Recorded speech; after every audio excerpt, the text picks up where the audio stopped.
Hello, everyone, and welcome to the Let's Talk Seahawks podcast. I'm your host, Robert Smith, along with my co-host, Adam Stellman. Today, we'll be previewing our Week 4 matchup at the New York Giants. Adam, let's talk Seahawks. Let's. We're on a roll, man. It's 2 games in a row where we've shown that we are able to have consistency both on offense and defense. I would say that the consistency on offense has probably been a little bit more encouraging than the consistency we've seen on defense, because the things that we've seen consistently on defense haven't exactly been promising, aside from a few notables that we mentioned last week with our recap. But yeah, look, first East Coast game of the season. Yeah, our first primetime game of the season. So I'm excited to watch Monday Night Football with some skin in the game. So I'm ready for this. Yeah, the NFL is ready for that too, because they sat there and they had that amazing Week 2 game in Detroit just buried in normal 1 o'clock broadcast times or whatever. Yep. 4 o'clock, 1 o'clock Pacific. And then the Seahawks back it up with a pretty darn good game against the Panthers.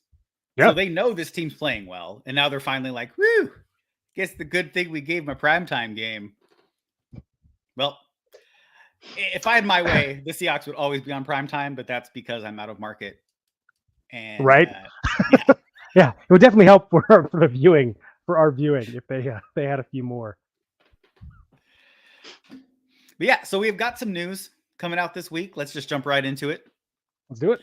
League news. I hate to start with a negative, but then let's not start with the negative. Let's start with the positive. Sure, we'll make the old sandwich, right? We'll go positive, negative, positive. Yeah, that's right. That's what it is. So huge shout out to the medical staff and everybody who took care of Bill's defensive back Damar Hamlin when he had the cardiac arrest incident last season. And that was in Cincinnati, I believe, right? It was. Mm-hmm. So it was, shout I don't out know to all those guys again. It was definitely versus Cincinnati. I don't know if it was in Cincinnati, but. And he's been on the mend. We got news that he was able to practice. We got news he was cleared for, contact, all that stuff. Well, he will be active, or is expected to be active, for the Bills game this weekend. And so that's just an amazing story. Yeah. I mean, the man almost lost his life. And 6 months later, 8 months later, whatever it is, he's able to suit up and be active for a professional football game. Just great story. I know we talked a lot about it when it happened, and this sort of is the completion of that circle, that he's able to get back on the field and contribute, and it's a great story. And so it's a fantastic story, and one that I think my heart goes out. Yeah. I think it's a story that we're going to see culminate at the end of the season, because I think as long as he is active for the rest of the season, and it doesn't even have to be every game for the rest of the season, but he's a shoo-in to win Comeback Player of the Year. So the Bills are definitely going to keep him on the roster. They have to some degree, because that's going to be a moment in the spotlight that they want to be a part of. And I'm looking forward to it too, because I think just the applause that he's going to receive going up on that stage. And I know I'm kind of building this up like it's a going to happen thing, but look, it's going to happen. As long as he is still in the league at the end of this season, he is winning Comeback Player of the Year. Which is kind of a shame. Deservedly. Yeah. Well, if you want to talk about it's Jordan kind of Brooks a shame for Jordan Brooks, who right. probably had a really good case to win that award. Granted, coming back from a complete ACL tear for this quick. Yeah, I agree. But yeah, no, I'm right there with you. I think Damar Hamlin is a shoo-in if all goes well and he's able to get back to the level of play that he was at last season. Yeah, for that award. So now to go to the I'm going to say the crap filling of our sandwich, and that the negative filling. There are players that you see throughout their career when you start watching football long enough. Adam and I will talk, and one of us will throw a name out, and we're like, oh, wait a minute, that guy's been retired since 2008. But we've sort of followed this player through his career, and that's defensive end Chandler Jones. And we've seen kind of this spiral that's happened in his life. I don't know if he's got something going on from a mental health aspect. I don't know if this is a post-concussive thing that's going on, causing some issues in his personal life, some issues off the field, some things that we would say are character issues. But if he wasn't having these problems before, there has to be some sort of driving force. So he was arrested last week. Consequently, he was arrested, and all it said in the news release was Chandler Jones arrested by Las Vegas police. And then right about the same time, we get another message from the Las Vegas police, and that's that they arrested somebody in connection with the 1996 murder of Tupac. So, hey, you know, there was stuff on social media equating these two news stories. I mean, it was out there. There were definitely people saying, "Oh my gosh, did Chandler Jones kill Tupac?" No, Chandler Jones did not kill Tupac. He was not arrested for that. Although I think that might have been. I mean, I don't want to say it's better, but the thing that he was arrested for is obviously a pretty concerning thing. He was arrested for, I think it was 2 counts of violating a restraining order for domestic violence. So this is an ex or a person that he was in a previous relationship with that had already gotten a restraining order against him for domestic violence. So that, it's been proven in court that he was violent to some degree, and he violated the terms of that protection order twice. So yeah, I mean, unfortunately, this is an all too familiar story in the NFL over the last several years. It's something that's had its moment in the spotlight with the Ray Rice incident, and I think is slowly, thanks to the NFL, and I'm sure actively by the NFL, pushing that to the background. This is still an issue. It's obviously still a rampant issue. It's something that I don't think should be ignored. We'll see to what degree this gets spotlighted. It hasn't made a ton of rounds on any of the networks that I've watched recently. It's been on the Chiron. It's been mentioned in passing, but no one's really focused on it. But this is still an issue that the NFL needs to deal with, and needs to deal with in a better way than, putting some notes on uniforms or on the field or releasing a press statement. These are young men coming in to the spotlight in a very violent sport, and I think that the mental health of the players is something that's been ignored for far too long. Oh, I completely agree. I think you nailed that right on the head. They have some initiatives to help stop things like this. I think it has been getting better to a degree. I think societally it's getting, I don't even know if that's a word, but within society, I don't think it's getting better, but within the NFL it is. And that's mainly because they've specifically listed personal conduct items that they did not have listed for more egregious penalties before. And so I think this is a little more of the stick working versus the carrot. But let's get these guys the mental health they need, because I believe that's really where this issue, at least on this particular one with Chandler Jones, comes from. I think this puts a huge, I don't want to say spotlight, but I do think we need to we need to champion the organization that we are fans of, and that's the Seattle Seahawks organization, because this is, you ask any ex-player or any new player that comes into this franchise, and they'll tell you this is a different place. And I think one of the things that makes this a different place is everyone from Pete Carroll, John Schneider, all the way down the line, cares deeply about these players, wants to see them succeed, wants to see them become more than just an NFL player. So yeah, I mean, let's send some people over. The NFL needs to send some people over and scout what the Seahawks are doing with their players to kind of get a handle on how to treat and train and teach these guys so that they can become better men. Because I'll tell you what, I don't know that there are nicer people out there than some of the Seahawks players. Tyler Lockett, Bobby Wagner especially are two of the most amazing human beings that I've ever had the opportunity or the the privilege of cheering for on the NFL field. So yeah, funny you mentioned that, because we currently have a player who is suspended for a domestic violence issue in February. That would be D. Eskridge, if you did not know that. I did. Now, we don't have details on that incident. We don't know what it was. I actually hope we get some details because that may change the way I feel about it. But right now, I kind of have a hardline stance on domestic violence type issues. So yeah, I think it's worth noting that the Seahawks haven't cut D. Eskridge. So I think they would more than likely than not have had some more insight on what the situation is. Look, I know it can be a hot button issue talking about degrees of domestic violence or degrees of anything, but there are differences. I mean, the law is very broad, but every situation is different. And judging by the fact that the Seahawks haven't cut him, I'm gonna give D. Eskridge the benefit of the doubt and say that this was something different than what Chandler Jones has been arrested for. Yeah. I may have to eat my words later, but for right now. Now to finish our little sandwich, yes, another bit of positive news, and that's that Kenneth Walker was named the NFC Offensive Player of the Week for his performance, 2 touchdowns, almost 100 yards. Yeah, 95. Over 100 yards of total offense. But right. Yeah. So great. Good job. Good job, Kenneth Walker. He deserved it. Well deserved.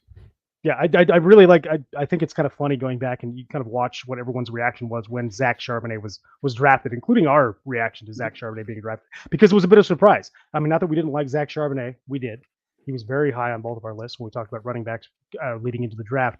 But everyone was like, "Oh, how is this going to affect Kenneth Walker's development as a player? Is this going to curb it? Is he not going to be able to continue to grow from the success he had last season?" Well, I think that should be put to bed pretty quick. Kenneth Walker is still the guy in this backfield. Now, I think as the season goes on, we're going to see more of Zach Charbonnet. I don't think we'll see less of Kenneth Walker, but I think we will see more Zach Charbonnet. But Kenneth Walker clearly is not taking a back seat to anybody. No, not at all. And in fact, they complement each other very well, those 2 running backs, and we're getting to see more of it on the field.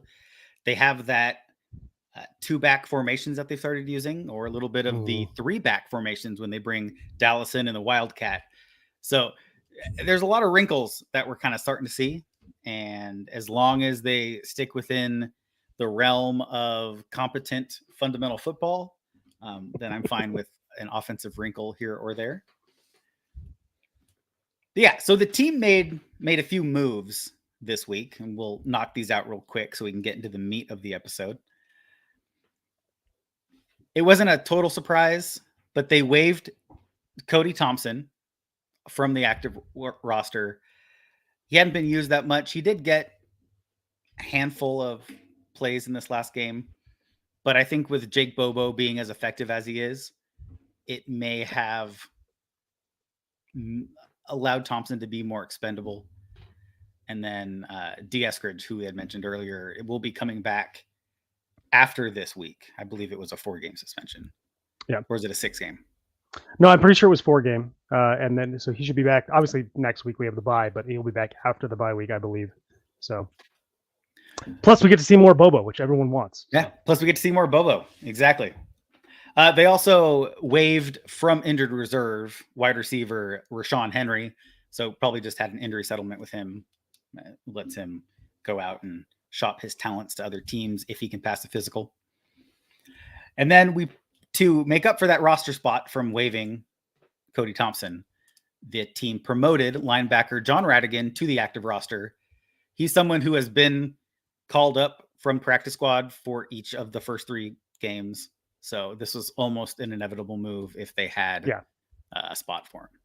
Yeah, well, he can't because the NFL rules state if he can't be called up for a 4th game during the season. So either they had to keep him on the practice squad or sign him to the active roster if they wanted to use him. So, but good for him for being elevated. I love to see it. I think Radigan's a great player. He was great when he had to fill in last season. Hopefully, he won't have to do quite that much this season with Bobby back. But he's also just a great special teams player too. So he makes some plays. It's always nice to see him on the field when he gets out there. Yeah, and special teams are why he has a spot now. That's what he came out to do. He is good enough to come in, but right now it's Wagner, Brooks, and then Devin Bush. So Radigan's the lower on the totem pole there, but good for him coming up. We do wait to do this preview show until we find out the game status injury report. And so that came out a little bit earlier on Saturday. We had some technical difficulties causing us to record this in the wee hours of the morning on Sunday. So I'm on the East Coast, and it's currently 4:30, 5 o'clock in the morning. Yeah, I was gonna say it's not 4:30 anymore, buddy. So, game status: we have two players that are out, and that is corner Artie Burns and corner Trey Brown. We have two players who are doubtful: left tackle Charles Cross and defensive back Colby Bryant. Now, I look at that, and there are questions, right? What's the answer in the slot? Because Colby Bryant played a little bit he played slot for us last year. He was playing mainly safety this year, but there were talks of him coming down, playing a little bit of slot, maybe when we had multiple safety packages. Artie Burns had been playing slot corner for us. Both those guys are probably not going to play. A huge shout out to Corbin Smith, who gave a little stat that one time in the last 7 or 8 years, the Seahawks played a player that was doubtful. So just count doubtful as out when it comes to the Seahawks. Pretty much locked in on that. Pretty much locked in. Yeah. But don't. All right. So questionable, we have linebacker. That didn't even cross my mind. Yes. Derek Hall, defensive end Draymond Jones, tight end Noah Fant, and center Evan Brown are all questionable for this game. I expect all four of those guys to go.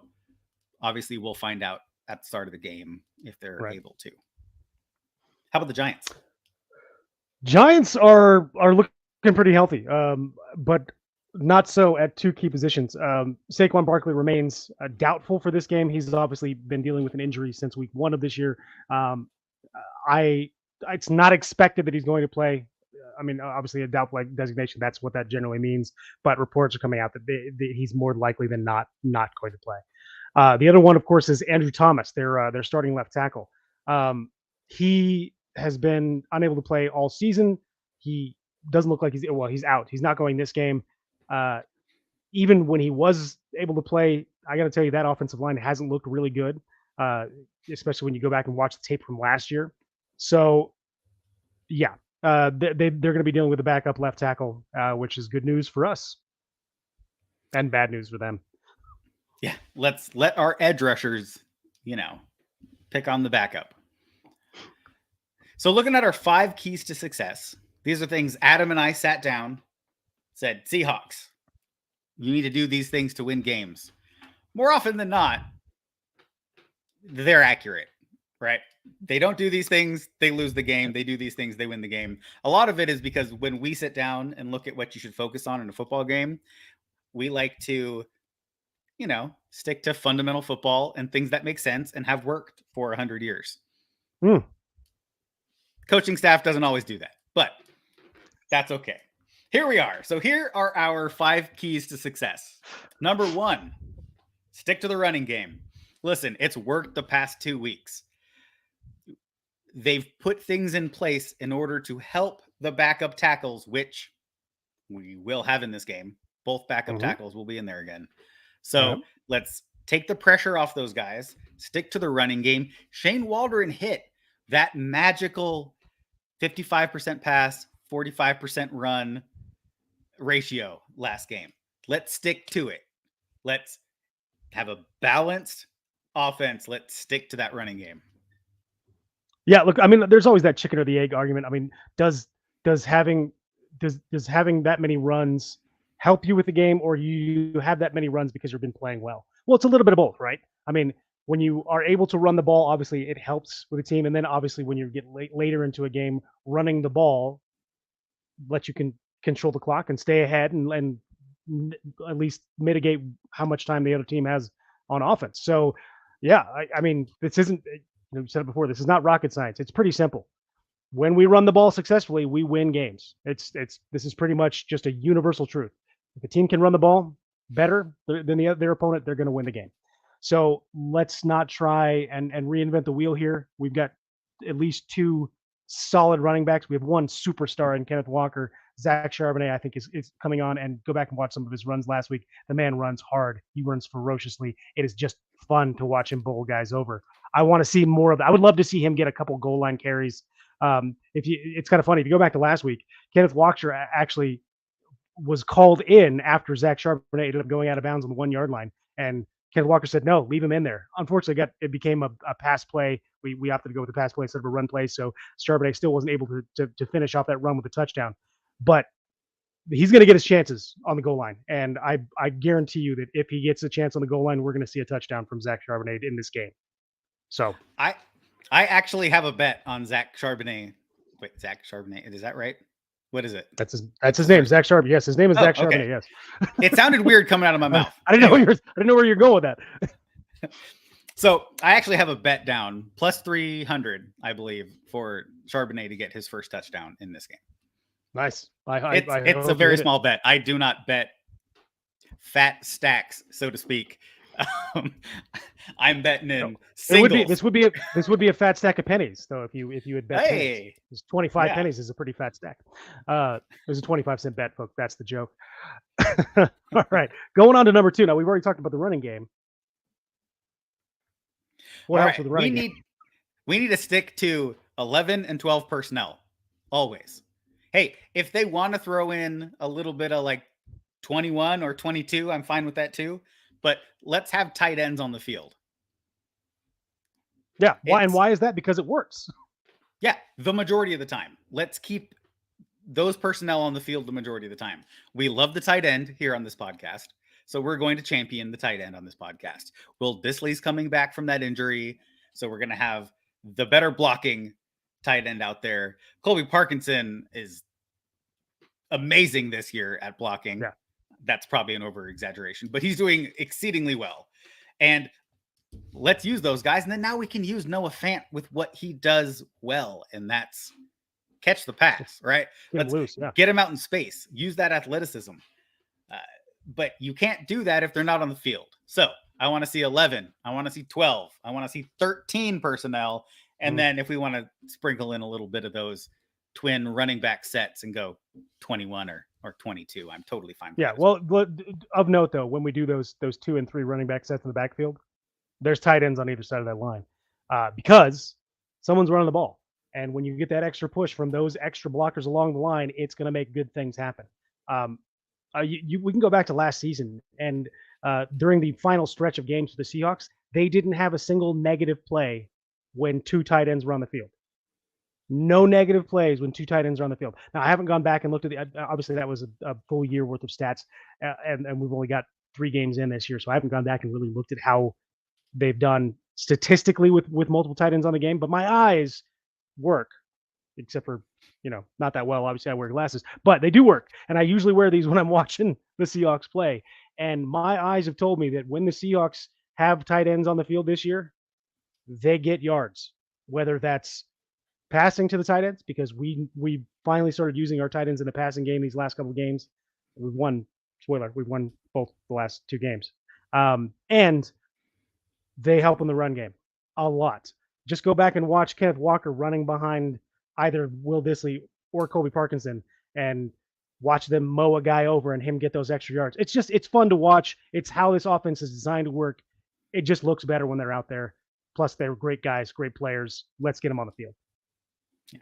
I don't know if it's how the offense was designed, because we know who's putting together that offense, but it works. So we'll just leave it at that.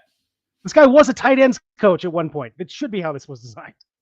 I don't know. He kind of forgot they existed for a while there. All right. Our number 3 key to success is control the clock, which you can do by having a good running game. See how all this sort of spirals together?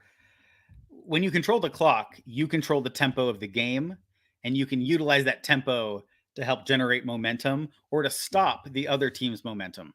So they need to, once again, lean on the running game in order to control the clock in all aspects. Look, I mean, I understand what Shane Waldron wants to see, and that's some nice big explosive plays that make for really good highlights and put points on the board. We all want to see that. Nothing wrong with that. I love watching Tyler Lockett get loose behind two safeties and catch the touchdown pass. I love seeing DK body guys out of his way, going up for a deep ball. We all love that. And the Seahawks do really well with explosive plays, but you need to set those explosive. The only way to get those explosive plays is by setting up the defense for it and the offense for it. And you do that by controlling the clock, controlling the line of scrimmage, and forcing that defense to sneak up and spread out a little bit so you've got those open spaces to throw to. The other thing is, this is Giants team has shown this year they're a second half team. Whether that's second half period or just second half of the game. Look, they scored 0 points in their first game. Their second game, they were able to come back and win. And all of their points in that game were scored in the second half. They had 0 points. They literally had scored 0 points through 6 quarters of the season. But they're getting better. And they did lose last week, but it was a much closer game. And they were playing San Francisco. So, and you go back and look, San Francisco scored more points in the first half than did the second half. So this team knows how to make adjustments in the second half. The way to beat them is to make sure that their offense doesn't get to see the field in that second half. And one of the ways of doing that is controlling the clock on offense. The other way is controlling the clock on defense. Something we were able to do much better last week than we were the week before by getting off of the field on third downs. Even though it still is a little rough, we're doing better. Yeah, 100%. We need a repeat performance of our week 2 and 3 offense, at least. And then let's get a repeat performance of that front 7 on defense from last week. They were playing really well. We obviously still have problems in coverage. So that's something they need to work on defensively. But let's get a repeat performance, at least in the trenches. Let's run the ball and control the trenches from offense, and let's collapse that pocket on defense. Yeah, look, our front 7 has been playing great. I mean, this is a completely retooled, at least defensive line, pretty much a retooled defensive everything. I mean, obviously bringing Bobby Wagner back, so there's a new guy controlling the middle of that field. Those front 3 in this 3-4 defense are all new guys. We've done the work we needed to get to this point where we finally got the talent up front to make a difference. It's slow going. Don't get me wrong. We will go back to and watch our review of the week 1 game, and we were like, we didn't fix anything. Well, clearly we need to blow it all up. I mean, I was a little bit more on that line because I'm the drama guy, but it's getting better. And last week was a really great performance. You watch again, Jaron Reed just eating up those blockers in the center of that line, allowing Mario Edwards and Draymond Jones to get pressure and collapse that pocket inward. And really opening up things for both Nwosu and the rest of our edge. So, yeah, I'd love to see that. Now, we talked about repeat performance. And, yes, last week wasn't great in the secondary, but it was better. And we're getting a key guy back. And this is something we've been talking about all season long, because I really don't know what this defense should look like, because I don't think it's been complete. And now we've got Jamal Adams coming back. Yeah. Like it says right there, is 33 the key? Right? Will Jamal Adams finally be the missing piece that this secondary needs? I want to say we've been a bend but don't break defense, but I'm going to say we broke several times, considering teams are putting up 30 or almost 30 points on us every week. So does Jamal Adams come back? Does he fix our coverage issues? Now, maybe that's because he's able to come down and get pressure, and that pressure is causing the ball to come out quicker, allowing our coverage to react faster. Because the longer you have to cover somebody, the less effective that coverage will be. Just the nature of the beast, right? The offensive player knows the play. Defensive players reacting to the play. So the edge is always in the offense's favor in that case. Hopefully Jamal Adams plays a big part in getting that secondary where it needs to be. Yeah, I mean, look, like I said, we've been chomping at the bit to see him on the field, because I really don't think that they I don't think the Seahawks know what this defense looks like with him out there. They don't. I mean, he's literally, we went to this defense last year, this 3-4 defense, and he played one game. And he didn't even play the full game. Mm-hmm. Now we can go back and we champion Ryan Neal, and I hope that he gets better or has better success in Tampa Bay moving forward, better than they've had thus far, because he was a great player for us, and I want to see him do well. But he stepped up, and we haven't seen that guy in this defense. There hasn't been anybody that's come in and stepped up and played that role. I think we thought it could be Julian Love, but they're very different players, him and Jamal Adams, and even him and Ryan Neal. So I think getting Jamal Adams back will free Julian Love up to let him be the chess piece that he should be on defense for us. And obviously we've seen what Quandre Diggs can do when he's got a guy like Jamal Adams in front of him. So yeah, it's great to see him back. I really hope he has a great game. And I'm looking forward to it. I expect a great game. So with Adams coming back,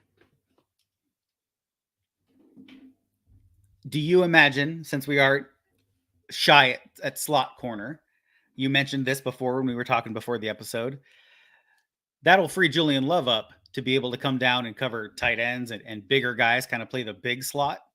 Yeah, I think so. I mean, look, and I threw this up a little bit early. Sorry, spoiler. We're gonna have a bonus key to success here, because we're going into MetLife Stadium, and for those of you that have been Seahawks fans for a while, we know that we have a history in this stadium. Obviously, the Super Bowl 48 was won there. It was the beginning of the not quite dynasty that was the Seattle Seahawks at the beginning of the Pete Carroll era. We've got two guys in Julian Love and Jamal Adams that are very familiar with the stadium. Both of them spent their first 3 years of their career in this stadium. Obviously, Julian Love with the Giants, who he's now going to be facing his former team, and Jamal Adams with the Jets. Yes, I hope so, because I think that they've been wanting. Obviously, we haven't seen it because there's been no Jamal Adams. I think we might have seen a few plays where we've had three safeties out there, but not these three safeties. Jamal Adams is that guy. Is going to be that guy that's going to sit in the middle, like Cam Chancellor roaming that little zone in between Thomas and the linebackers. We've seen teams kind of feast in the middle of the field with the Seahawks so far this year because there hasn't been that threat in the middle of the field. Jamal Adams is that guy.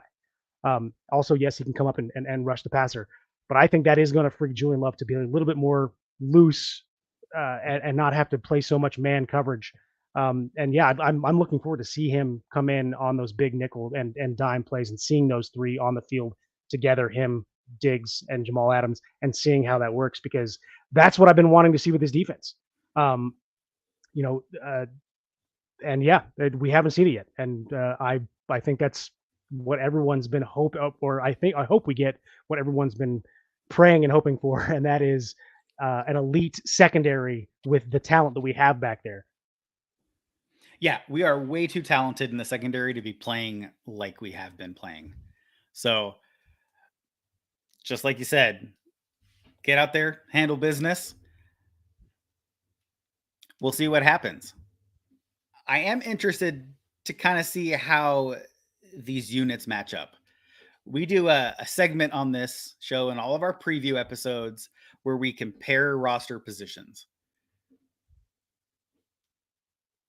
This one was so I went into it thinking it was going to be a lot tougher than it ended up being. But I looked and I started out with the quarterback position, and both of these quarterbacks got paid this offseason. Mm-hmm. One of these quarterbacks got overpaid, and one of these quarterbacks got paid probably what he should have been. Well, the contract was what he got what he should have been paid. So this quarterback, I'm going to give to the properly compensated quarterback and give Geno Smith and the Seahawks the edge. Yeah, this isn't close. Look, I think. Look, Daniel Jones is a first-round pick. He's obviously a very physically talented player. We've seen what he can do with his legs. He has a big arm, but he hasn't been able to put it all together yet. And I don't know if he's ever going to.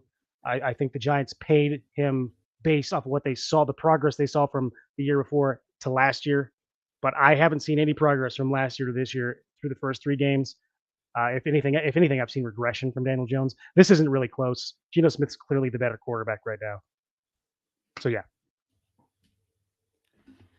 One thing that Daniel Jones does well is the play action pass.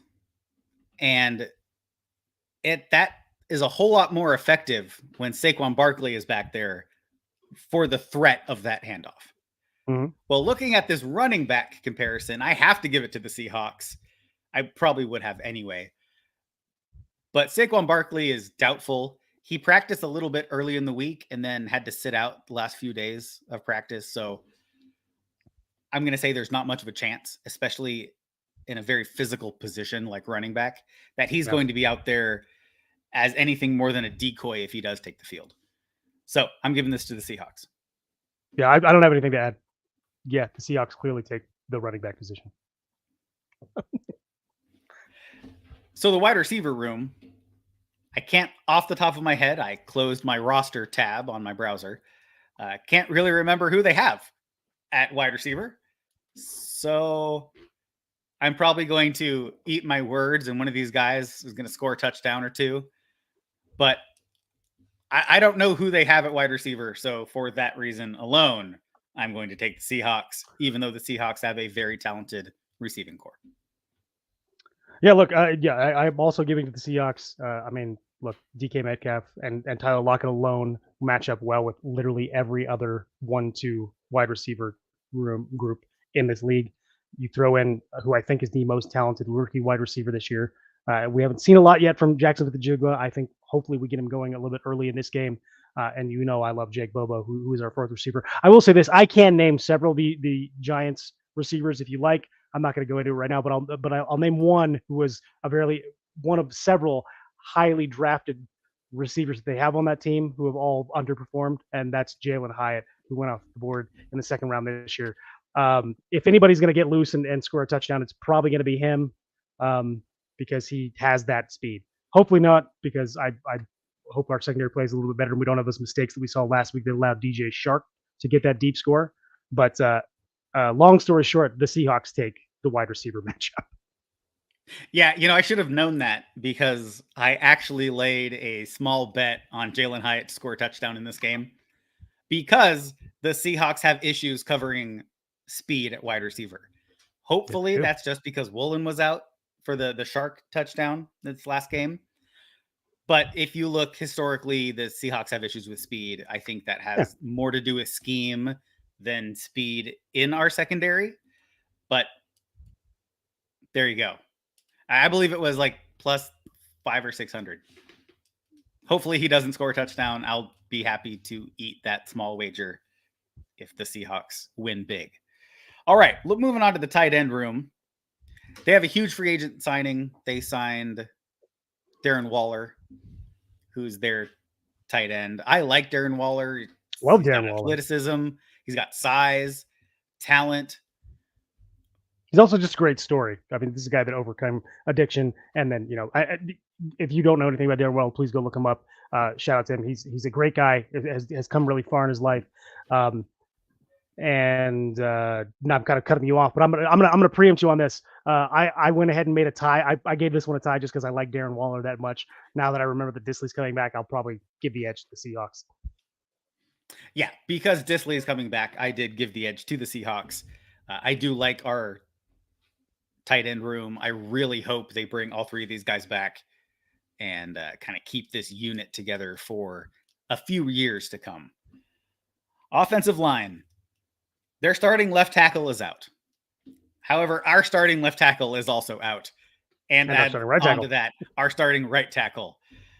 And then our center is questionable. So I had to give this one to the Giants.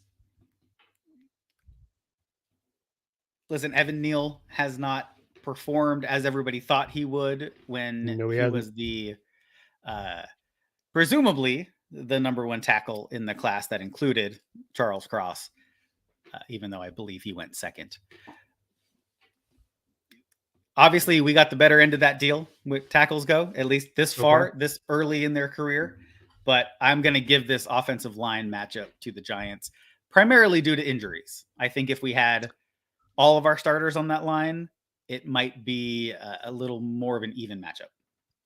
I'm giving this one to the Seahawks.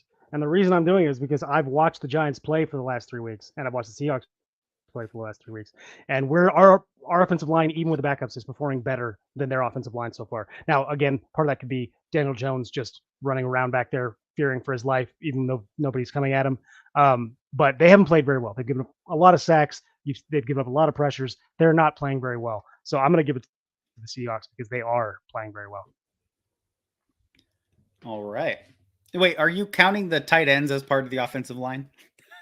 Because Maybe. that's how we're going to make those Maybe. backups effective. Maybe I am. Maybe I'm not. I don't have to tell you.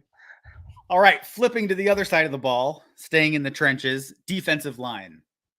I gave this one to the Giants. I like what Jaron Reed, Mario Edwards did last game, but Draymond Jones is questionable for this game. Not that he was a super effective part last week, but the three of them work together in order to make things work. I'm going to have to give this to the Giants. I like players that they have on their team, and the injuries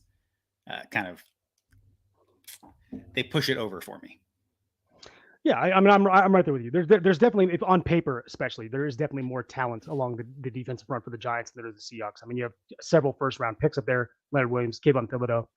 They've got guys that can collapse the pocket. Now, no, we haven't really seen it this year on the field, but those guys still affect the game to a large degree, and they're the strength of that Giants defense.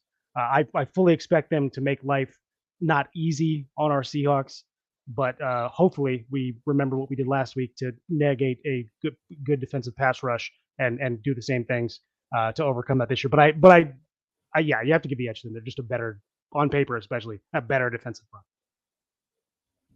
All right, in the linebacking core, I'm giving this to Bobby Wagner and Jordan Brooks, because that's the other guys are edge rushers. So I'm going to give it to those two middle guys. They are playing lights out this season. I believe they were, number 2 and number 7 in tackles in the NFL right now. Those guys are flying all over the place. Yeah, look, it's a great tandem. It's a historically good tandem. Yeah, I don't have anything to add. Our linebackers are better. And I'm counting our edge rushers among them, but either way. All right, last week I penalized our defensive backs due to their ineffective play and by giving the position matchup to the Carolina Panthers.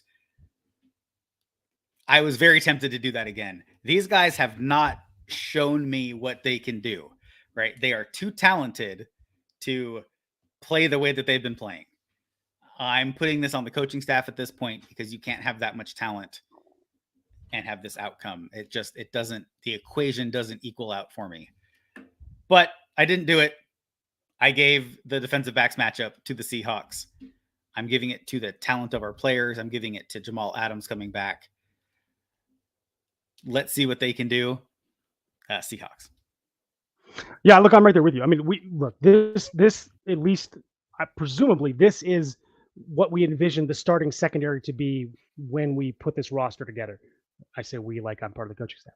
But Jamal Adams at strong safety, Diggs at free safety, Devin Witherspoon and Tariq Woolen as our starting outside corners, and Julian Love as that fifth guy. I think that's the secondary that they want to have as the starting secondary. I think they finally get it this week. That's a ridiculously talented secondary. And while yes, there are some decent players in the Giants' defensive backfield, they're not that kind of talented. So this is a pretty easy one for me. Seahawks. All right. Now looking at the outcome of this game, what is your game prediction? I'm going full homer this week, guys. I'm jumping back on the bandwagon. We've had 2 weeks where we've been scoring lights out. I think the defense is only improving week to week, and I think we're getting a Giants team that is still struggling to find their identity both on offense and defense, partially because of injuries and partially just because that's who the Giants are right now. I think the Seahawks are going to continue to put up points in bunches. I see us scoring 38 points this week, one more point that we scored last week. I know that's a lot to put on our offense, but I think they can do it. And I think our defense is going to come to play. So I'm saying the Seahawks take it 38-16. I do not think the Giants are going to score more than one touchdown. Hopefully that touchdown is Jalen Hyatt just finding some way to get loose for you. But I think we're going to keep them out of the end zone for the most of this game. We're going to see several field goals from them, but not a lot of offense. So 38-16 Seahawks. All right. That I would love that. I would absolutely love that. I would lose That'd be great. bets because I took the over, but I would love that score. So for me, I do have the Seahawks winning. I have them going into MetLife Stadium, walking out with the W. Sportsbooks have them at favorite, right? I think they're a 2-point favorite right now going in. It's hard to go into somebody else's stadium and win. I have the Seahawks putting up 34 points. I think they top 30 again, just squeaking it out by a field goal because I have the Giants scoring 31 points. I think that defense is still trying to figure itself out. It will look different with Jamal Adams in there. But once again, I can't confidently say that they're going to be able to stop a team from putting up points until they stop a team from putting up points. The Carolina Panthers should not almost put up 30 on you. Fair. I mean, that's sorry, but you're not wrong. The Giants are a better team than the Panthers. On paper. On paper. On paper. On paper. So 34-31 Seattle. That's my prediction. Yeah, look, I can't really argue with you. We haven't seen this defense step up. For me, I think it's been mostly about communication. I think when we finally get Jamal Adams in there, the tandem of Jamal Adams and Diggs in that backfield, communicating to everybody else in front, and then obviously Bobby being the facilitator there. I think it's all going to come together eventually for the Seahawks. I think the Giants will score a touchdown. I think it'll be in the first half, possibly even in the first quarter. And then I don't think they're going to see the end zone after that because I think we're going to get this issue fixed. Look, MetLife Stadium has been almost like a home game for the Seahawks for quite a while. I'm just going to throw a few stats out there for you because I looked these up to feel smart because Robbie's usually the stat guy. But Pete Carroll has yet to lose a game in MetLife Stadium as a Seahawks coach. He's played there 4 times. He's beaten the Giants 3 times, beaten the Jets once. He has never lost a game in MetLife Stadium, including the Super Bowl. Also, it's a Monday night game. Pete Carroll's also never lost a Monday night game as the head coach of the Seahawks. So we've got that going for us. And we have 2 guys in our secondary, 2 guys who should be superstars in our secondary, Julian Love and Jamal Adams coming back, that are both very familiar with the stadium, having spent their first 3 years playing there. With the return of Jamal Adams, I feel like this is our game. This is our moment in the spotlight, our first primetime game, Monday night, early in the season before our bye week. I think the Seahawks are going to put their stamp on this game. It's going to be a blowout. I think it's going to look a lot less close than the score is going to be. I think this is going to be a great game for us going into the bye week. I can't wait to watch Monday Night Football. It will definitely be electric. I am here for the atmosphere. I know Pete Carroll is going to have that team ready. Remember, the Giants are coming off of a mini bye. They played on Thursday night last week, so they had those 3 extra days of rest, 4 extra days because you're going into Monday. It'll be tough. I think this will be a more difficult game than I think the most of Seahawks fan base would like. I do think the Seahawks are going to win. I can't wait to get in there and see what the Seahawks bring to this party. So thank you for listening or watching the Let's Talk Seahawks podcast. Or watching and listening, because we also talk on these videos. Exactly. As always, go Hawks. Go Hawks.